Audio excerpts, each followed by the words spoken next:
Umetnički talenat nasledio je od oca, ali ga je upario sa inženjerskim znanjem. Rođen u Beogradu, a poreklom je bio Čeh. Čim je izbio Prvi svetski rat, stupio je u srpsku vojsku, prešao je Albaniju i stigao na Krf.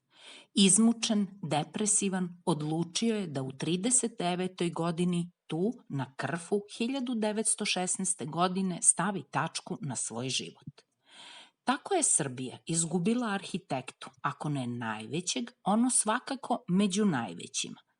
Za malo jače od jedne decenije, koliko je proteklo od završetka njegovih studija do početka rata, Stojan Titelbach ozbiljno je doprineo stvaranju modernog Beograda.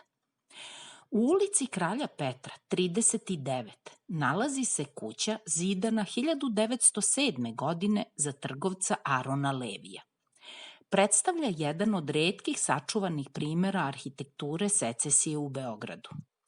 Nov raspored prostorija, izlozi uokvireni polukružnim ramom velikog raspona, ukrasna klinker opeka, vegetabilni ornamenti, ženski maskeron. Sve je tu na otvorenoj, slobodno rešenoj fasadi.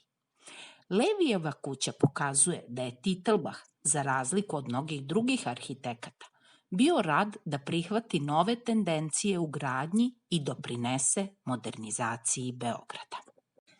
Primer kuće koju je Titelbach projektovao za Kostu Glišića, a koja se nalazi u ulici Đure Jakšića broj 3, ilustruje borbu između ideje i nacrta modernog arhitekte i želje naručioca.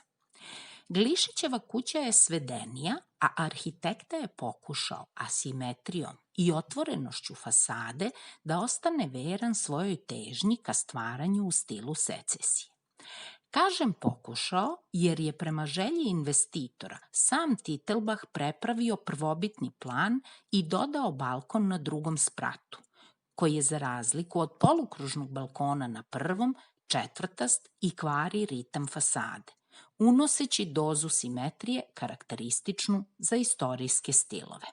Mnogo toga u Beogradu u stilu secesije stvorio je Stojan Titelbach, ali je malo toga preživelo.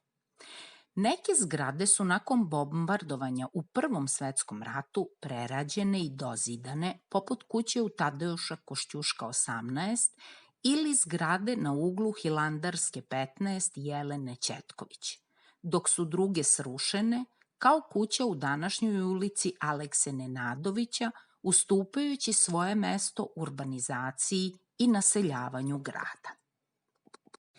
Savremeni filozof Alain de Botton u knjizi Arhitektura sreće pokušao je da objasni zašto smo skloni da izgledu zgrada pridajemo veliku važnost.